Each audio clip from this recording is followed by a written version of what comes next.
Hello mga ka-Woody. Pag-usapan natin itong dalawang thickness planer na gamit natin dito sa shop. Unang ko nabili ito si DeWalt. And then nung napurol is at maingay, bala ko siyang i-convert ng helical cutter head. And then yung helical cutter head, mataas ang price. Ang price niya makakabili ng Lotus. May sukli ka pa.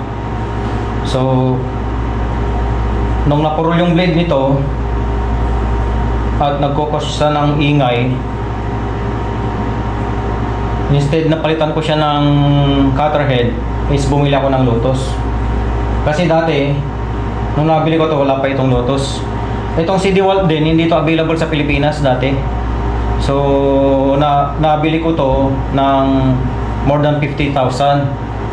Kasama yung transformer niya kasi 110. So, yung transformer niya is 3,000 watts. Si Lotus, after ng mga 3 months, saka siya dumating sa market after ko mabili ito. So, mga 4 months, nag-decide ako na, after 4 months nung nabili ko to, nag-decide ako na bumili ng Lotus. So then, si Lotus, hindi ako na satisfied sa quality ng cut niya. So, ginagamit ko siya sa pang-rough. Pag rough lumber pa lang siya, nagaling sa jointer, siya yung ginagamit ko. Para hindi ganong hirap to si DeWalt. And then, pag mayroon ng, pag na ano na siya, okay na siya sa kay Lotus, saka ko siya pinadadaan kay DeWalt. Ang nangyari, doble ang trabaho. Doble ang konsumo ng kuryente. So, para mabot ko kasi yung quality, dito ko kay DeWalt pinadadaan. Kasi si DeWalt, 3 yung knives niya. So, yung 3 knives, pwede mong baliktarin yung kada isa. So, magiging bago ulit yung isang plane niya. Kaso silang dalawa, parehas lang silang HSS, high speed steel. So madali rin mapurol. And then nung nakaipon ako na pambili ng so nag-decide na ako bumili ng ng cutter head, helical cutter head, which is umabot ng 30,000. And then kinonvert ko to. Nanood lang po ako ng YouTube paano i-convert, and then nagawa ko rin na i-convert to si DeWalt. Ayun, nung na-convert natin, halos hindi ko na kailangan si Lotus kasi backup na lang siya. Kasi hindi naman to pang industrial si DeWalt. Ganoon din si Lotus, hindi rin sila pang industrial yan. So mga pang DIY lang yan or pang hobbies. So yung business natin is lumaki ang demand ng mga ginagawa natin. So nag-convert ako ng helical cutter head para makahabol ako dun sa mga ginagawa ko. Kasi nadodoble yung trabaho dun nung ganun ang ginagawa ko. So nung nag-invest tayo, okay na. Pati ang issue ng tawag nito, snipe. Alam niyo yung snipe, yung may sa entry tsaka sa exit ng wood, paglabas o at pagpasok, mayroong ka makikita na makakapa na uneven na surface. Malit na malit lang siya. Pero nung napalitan ko na siya ng helical at tama yung setup ng mga bedding ng wala na akong makita. So makikita nyo naman yan pagka magte-test tayo mamaya. And then ang isa sa mga factor na meron si DeWalt na bakit ko siya talagang napili at na siya yung ginagamit dito, dahil mayroon siyang impeller sa likod. Yung port ng dust port niya, yung mga kusot niya, mayroong nagdadala na sa dust bag or dun sa dust collector ko, na hindi na kailangan nang ibukas ang motor ng dust collection ko. So, pero kung kailangan mo, kung nabibitin ka sa power na yung DeWalt, buksan mo yung ano, buksan mo ang dust collector. Bakit? Kasi tutulungan na niyang umikot yung dust collector, hihigop siya eh. 2.5 horsepower yan, malakas yun. So kapag humigop siya, nahihigop niya yung impeller. Pag hinigop niya yung impeller, tinutulungan niya na yung motor. Hindi na siya hirap. So, yung overheating, na-address din kapag bubuksan mo ang ano, ang dust collector. Kasi bukod sa nahihigop niya yung, tinutulungan niyang higupin na yung ano, yung kusot, is nahihigop din niya yung init ng motor. At natutulungan din yung motor para mas madagdagan yung power niya. Sunod, mayroon siyang ano, mayroon siyang dead gauge. So itong dead gauge na ito, kapag nagsalang ka, makikita mo kung gaano ka lalim yung kakainin niya. Sa Lotus wala. And then meron tayong thickness na gauge, thickness gauge. So kung isi-set up mo to, sinet up mo siya ng 1 and 1/4, 1/8 is yun talaga yung gagawin niya. Sa Lotus wala. Ang price nito dito sa atin is nasa 32 to 33. So yung mga 32 or ano, walang mga ganito. Ito lang. Si Lotus sa ngayon, nabili ko kasi dati yan, ano pa lang, nasa 24. So malaki din yung diferensya nila. Pero yung sa diferensya ng belt, malaki rin. So advantage lang sa akin ni Lotus yan, pang mga rough at mga hindi naman fine woodworking, fine woodcraft ang gagawin mo. Pwede na si Lotus. Dahil hindi mo talaga magagamit si DeWalt na pang negosyo ito dahil matakaw sa blade. So yung blade niya, dalawang baliktaran lang. So 1.5 yun, isang set. Oo, 1.5 isang set. Good for 2 months kada isang. So 2 months, okay, 3 months, 2 to 3 months. So 1.5 kada 6 months. Pwede na rin. Pero maingay. Mas maingay siya talaga sa Lotus. And then ano pa ang advantage niya. Pero sa ito, hindi mo na siya kung mga malilit lang naman ang kinakat mo, ang pinapadaan mo dito, hindi mo na kailangan buksan ng dust collector. Unlike kayo dito, kahit na bubuksan mo ang dust collector dito dahil wala siyang impeller. So yung nagtatapon na sa kanya, yung ikot lang ng cutter head. Yun ang pwersa lang niya na nagtatapon ng wala siyang impeller. So in the long run, kung malilit lang naman ang pinapadaan mo, bawi ka dito kay DeWalt. Even though kahit mas mataas ang presyo. At saka yung nito, ang pinakamaganda rito yung beddings niya, napakatigas. Sa mga ibang video na review, tinutungtungan pa ito si DeWalt. So tinutungtungan lang siguro mga nasa 80 kilos na tao yun, laki niya. So wala problema. Dito kay Lotus, yung nga lang, yung apat na post, tapos meron siyang dalawang guide na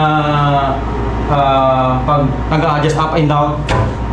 So yun yung trade niya, dalawa.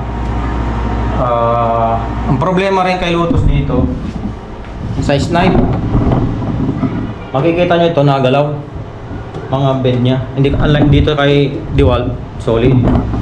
So si Lotus hindi ko naman siya minamaliit, dahil mas mura siya. At yun nga yung siya talaga, pang hobbies lang to. So at backup ko siya. Sa mga DIYer, para makatipid ka, tamang-tama na ito sa si Lotus kung hindi ka naman nagpo-production. nire-recommend ko sa mga DIYer at hobbies. So kung medyo tumataas na yung level mo at nagkaroon ka na ng business, lipat ka dito kay DeWalt. Okay. Baliktad sa akin nangyari muna, DeWalt muna ako bago ako nag-Lotus. So, and then mag-convert ka ng helical pagka meron ka ng production. Sa negosyo kasi, napakahalaga ng pera kahit maliit na lalo napakarami mong bibili na tools. So, unahin mo yung mga talagang mura. Pero kung meron ka naman pera, dumiretso ka na dito sa DeWalt. Maasahan talaga siya. And then, marami ng review to So, eto, nabili ko to. Matagal na, wala pang available na DeWalt dito. 4 years na sa akin to So, 20 pandemic no? Ay hindi, wala pang pandemic. Wala pang pandemic. Nakatago lang ito. So, nung hindi pa ako nag-serious nakatago lang siya. Dahil nung dumating to talagang mahal na mahal natin yan halos yan kumbaga para siya yung luxury ko.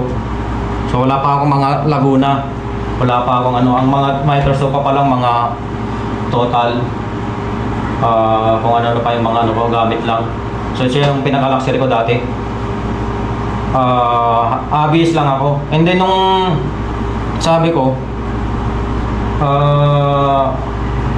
niisip ko na rin mag-resign noon sa trabaho dahil nga meron akong issue sa likod na lalong lumala yung slip disc ko. Kasi sa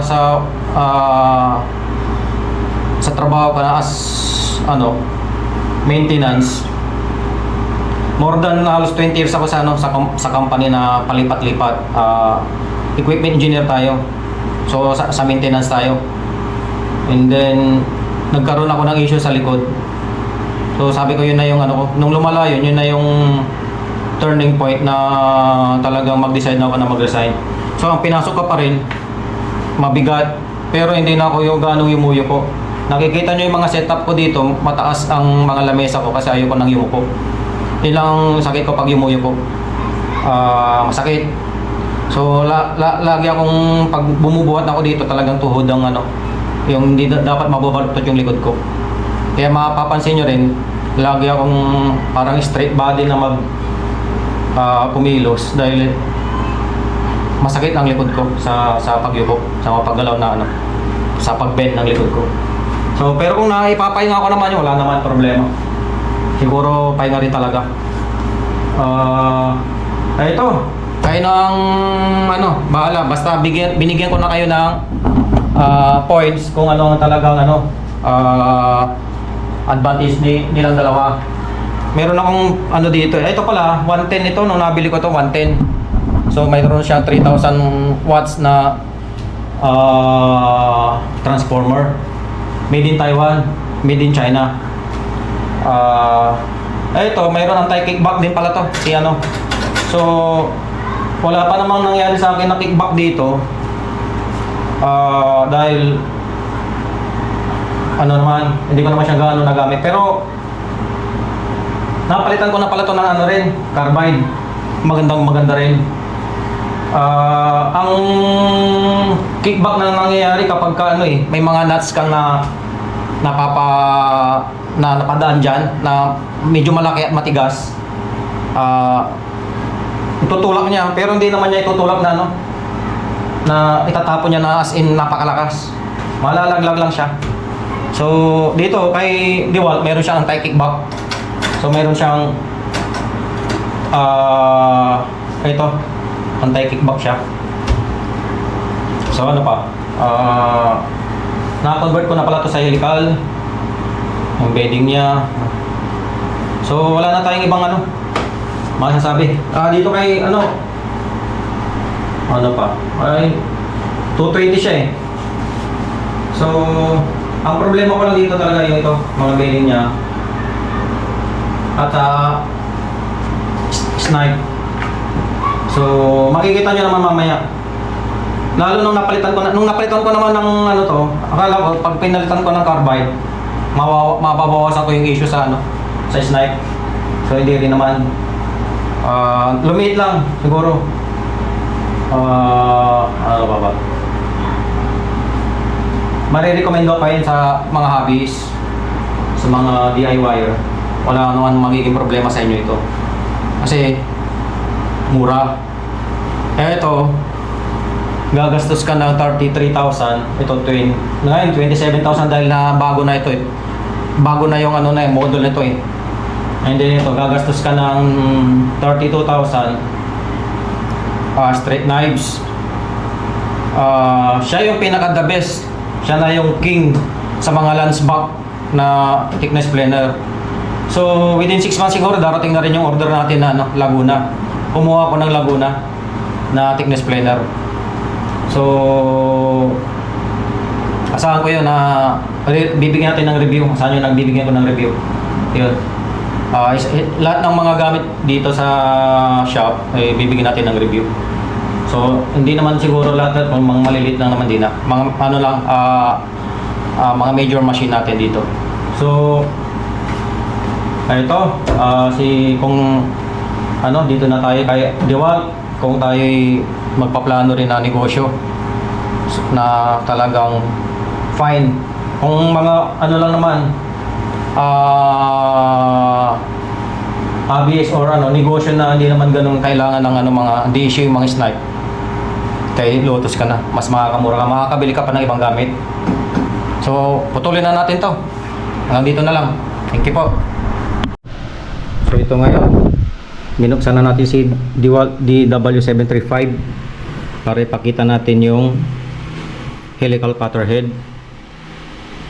Helical cutter head na 58 blades, 4 row, 14 yung dalawang row, and then yung dalawang row is 15. Makikita nyo kung bakit may mga 15 dyan. Ayan po, naka gilid na po yung isa para ma-accommodate yung 13 inch. So ang maganda rito sa helical cutter head na design na ito is yung blade na po protektahan din. So makikita nyo nakauka yung blade, makauka siya doon sa kahoy, hindi lang ipinapatong lang dyan. So yung tumatama lang dyan is yung ito. So pag tumatama yan, naka-angle kasi yan. Yung angle na yan is nauna ito siyempre. So ang ginagawa niya sa wood is sinishare niya, ginugunting niya. Hindi katulad ng naka 90 degrees o kaya yung mga straight knives is inuuka niya, parang hinuhukay niya. So ganun ang ano diferensya ng dalawa. So mas smooth yung finish ng helical cutter head at napakatahimik. So ang disadvantage lang niya is mahal. Pero kung pag-uusapan din naman ng durability at tibay ng carbide na 4 na beses mo siyang maiikot is mas makakatipid ka in a long run. Ang sabi nila, ang carbide versus dun sa straight knives na mga blade na HSS high speed steel is 40 times na mas durable yung carbide. So 40 times sa isang hanay pa lang niya, 40 times siyang mas magagamit mo kaysa dun sa HSS, and then 4 pa na side. So napakatagal talaga. So ito mula nung nag-convert ako, 4 years na ito. Hindi pa naka-isang ikot pa lang ako. Isang ikot pa lang ako ng blade. So marami tayong ginagawa niyan. So lipat naman tayo dito kay kay Lotus. Si Lotus na ito is ito yung blade niya. Ang tawag nila diyan is spiral. So yung spiral naka 90 degrees siya arrange, tapos mas kokonti. 24 blade lang, 4 row. So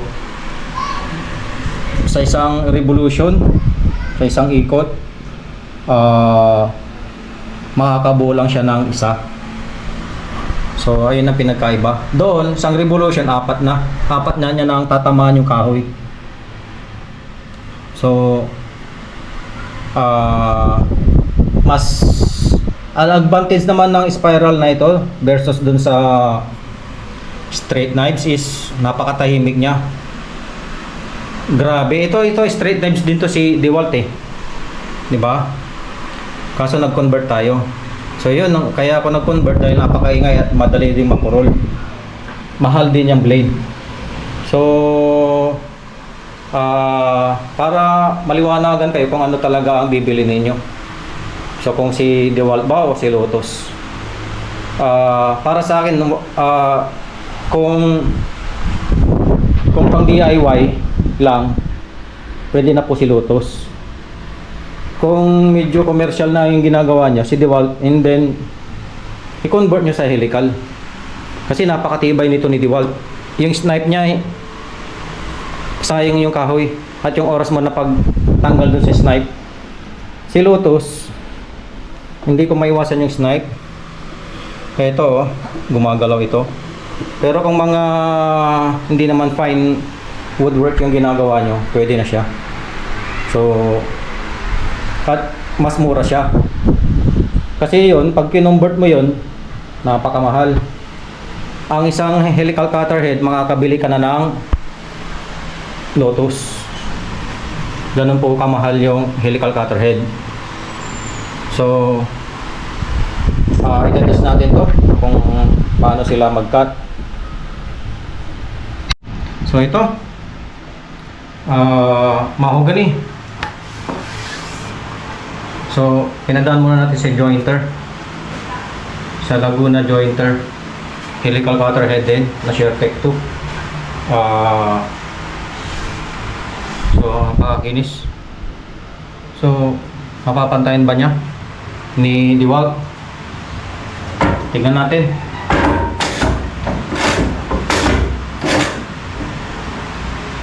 Tama ba?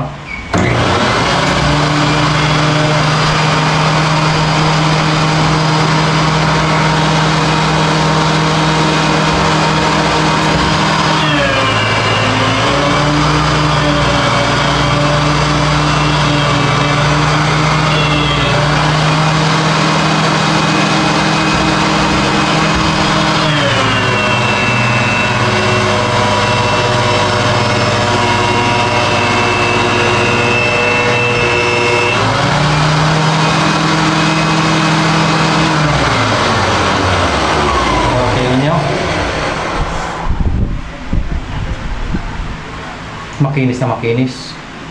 Pero mas makinis pa ito si jointer na Laguna. Kasi mas bago yung blade niya kaysa dito. Pero kung sa helical day, parehas lang nila, performance nila. Mas matagal lang lang ito nagamit. So kay Lotus naman. So ito same sila na pinutol ko lang. Mahogany. So si Lotus ginagamitan natin ng dust collector.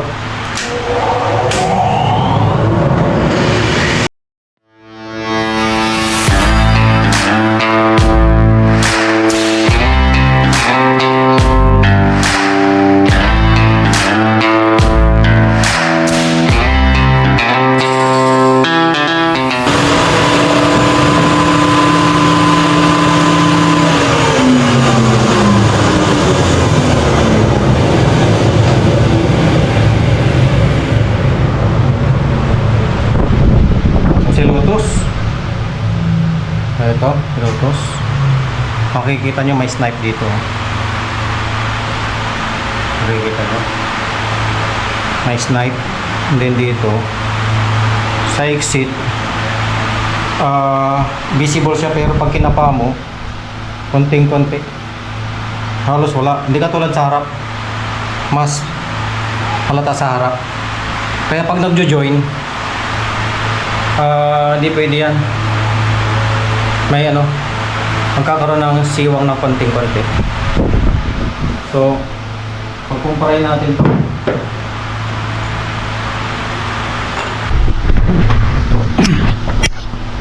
Si Lotus dahil naka-carbide din siya, kakapain ko.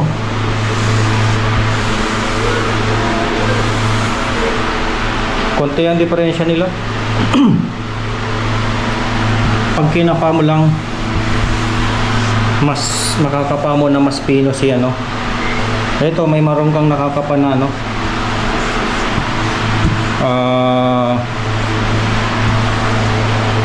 Dahil nga po konti yung blade niya. Ito pinong-pino siya. Pag makikita ba? Halos di ko rin makita eh. Ayan po. Dito sa ano. Wala. So dito. Kung hindi nga ano, pang ano, napakaganda na ni Lotus. Kung hindi sa fine woodworking. So ito, napakakinis na siya. Kahit sa fine woodworking, maganda si Lotus. So yun lang, may naano ako, nakakapa akong ganyan. Kasi nga ako, yung blade niya mas konti. Pero compare mo dun sa ano, straight knives, may uka-uka, malalaki. So hindi pwede yun. At kung sa ano, kung ibang wood na mga highly figured wood, napansin ko na rin si Lotus na iiwan na talaga. Doon mo talaga mapapansin na malaki ang pinagkaiba ng helical cutter head sa mga highly figured. Yung ibig kong sabihin highly figured, yung iba-iba yung direction ng ano, grain. Hindi isa ito kasi yung grain ng mahuhugan eh. Nakaganon lang. Nakaayon. Hindi katulad ng iba na wood. May mga nuts o iba-iba yung direction ng mga wood grain niya. Is yun ang ano, doon nalilitaw yung kagandahan ng helical cutter head. So yun ang napansin ko. So eto, kayo na mag-decide. Hindi ito sponsored kaya nasasabi ko yung gusto ko dito. Kung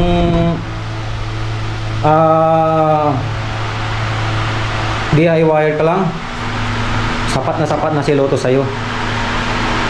Kung meron ka ng business, maganda yan si DeWalt, pero i-upgrade mo rin siya sa helical cutter head. Dahil malaki expenses mo sa pagpapalit ng blade or sa oras na kung kaya mong iasa yung blade na yun. So hindi advisable na inaasa yun eh. So machine ang nag-aasa nun. Napakagaling siguro ng isang tao na kaya niyang iasa yun. So yung oras din nakakainin is malaki rin kung mag-aasa ka. So hindi rin ano. So ito si DeWalt sa tibay, yung katawan niya, yung mga parang chassis niya, napakatibay, mas mabigat. And then itong mga ganito niya, yung bed niya is hindi yan gumagalaw. Talagang intact siya dyan, parang nakadikit siya talaga. Unlike kay Lotus, nakikita nyo yan. Once na napasok ng sawdust yan sa loob, magkakaroon ng epekto. Hindi na magiging balance yung kahit mo hindi na parallel. Hindi katulad nito, talagang dikit talaga siya. So sa in-feed, mas matigas talaga sa in-feed ng ano, DeWalt. Isa pang advantage, ginamitan mo siya ng dust collector. So magkano rin yung konsumo ng 2.5 horsepower o kaya kahit na 1.5 horsepower lang o 1 horsepower, additional na cost yun sa'yo. So kung nasa probinsya ka naman, pwede namang hindi ka gumamit ng dust collector, okay lang. So Para sa akin, dahil isang commercial na yung ginagawa ko, naka-ID vault ako. So malaki lang ang ginastos ko dyan. Yun lang, in the long run, tipid ka rin dahil nga meron na siyang impeller. Ang tinatawag na impeller is yung nandito, yung meron siyang bumubuga na umiikot na hinihigop niya na yung dust papunta sa ano. So yun ang napaka-advantage niya. So ito, kanina habang nagde-demo tayo ng cutting, pansin ko ngayon ko lang kinulos to, kanina nakabukas, kaya pala may alikabok dyan lumabas. Pansin ko mahina yung dust collection, yung pala nakabukas yun. So kapag kasi sarado dapat mga yan, kung sino yung ginagamit yun lang ang bukas. So yun lang, baka napansin nyo rin